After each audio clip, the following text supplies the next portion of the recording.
Dans une finale de la Coupe d'Afrique des Nations féminines 2025 qui a tenu toutes ses promesses, ce samedi 26 juillet, le Nigeria a une fois de plus prouvé sa suprématie sur le continent africain en s'adjugeant son 10e titre au terme d'un match époustouflant contre le Maroc. Devant un stade olympique de Rabat incandescent et acquis à la cause des Lions de l'Atlas, les Super Falcons ont réalisé un retournement de situation mémorable, s'imposant sur le score de 3-2.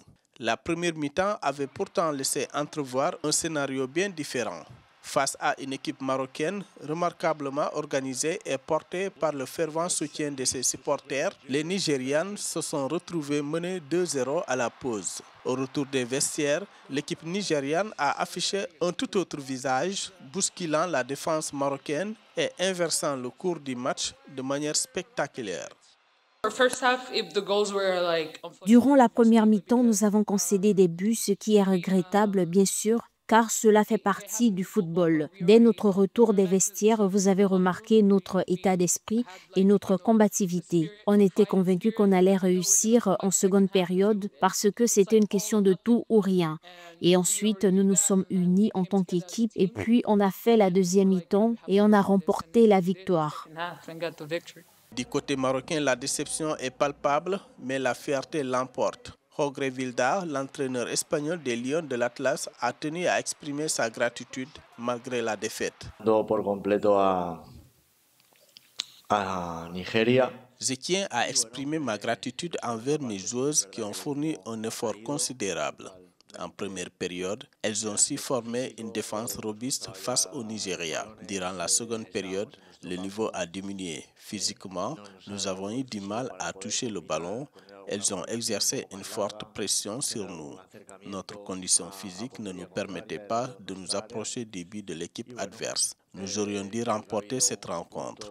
Nous avons bénéficié d'un pénalty indiscutable alors qu'il y avait encore 2 partout, mais la VAR l'a invalidé.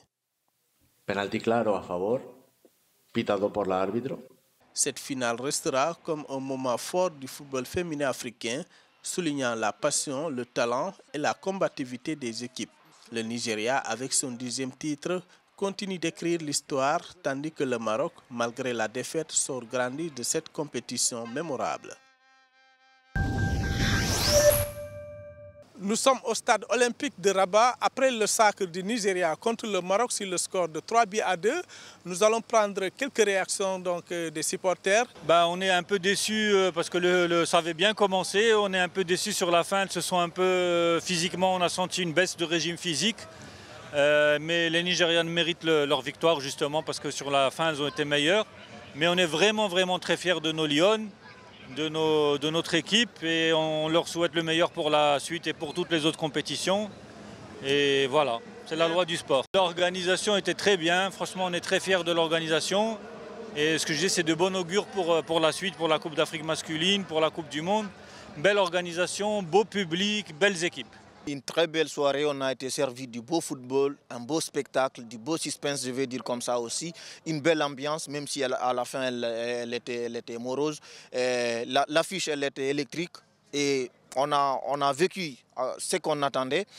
Des équipes quand même qui se sont illustrées tout au long de la compétition, même si la première période de cette rencontre était quand même à sens unique, parce qu'il faut le rappeler que c'est les Lions de l'Atlas qui ont vite pris le dessus dans cette finale. Après, en seconde période, il y a eu le réveil des Super Falcons qui ont profité de quelques lacunes défensives côté marocain pour revenir, égaliser les 2 buts, après marquer le 3e but et s'offrir cette 15e édition. D'une manière générale, franchement, ça a été une belle finale, du beau joué, et ça explique surtout le niveau qu'a pris aujourd'hui le football féminin en Afrique. Cheikh Camara, correspondant Africa 24 Sport, ici à Rabat, Maroc. Après le succès de la CAN féminine 2022 et 2025 au Maroc, la problématique sur le passage de 12 à 16 équipes refait surface. Selon plusieurs experts de la CAF, une phase finale à 16 équipes aura un impact positif sur le football féminin africain au vu de la réussite organisationnelle et technique des 2 dernières éditions. Nous avons vu le niveau de cette édition. Le niveau sera encore plus élevé si nous avons plus de nations. Nous sommes 54 fédérations en Afrique.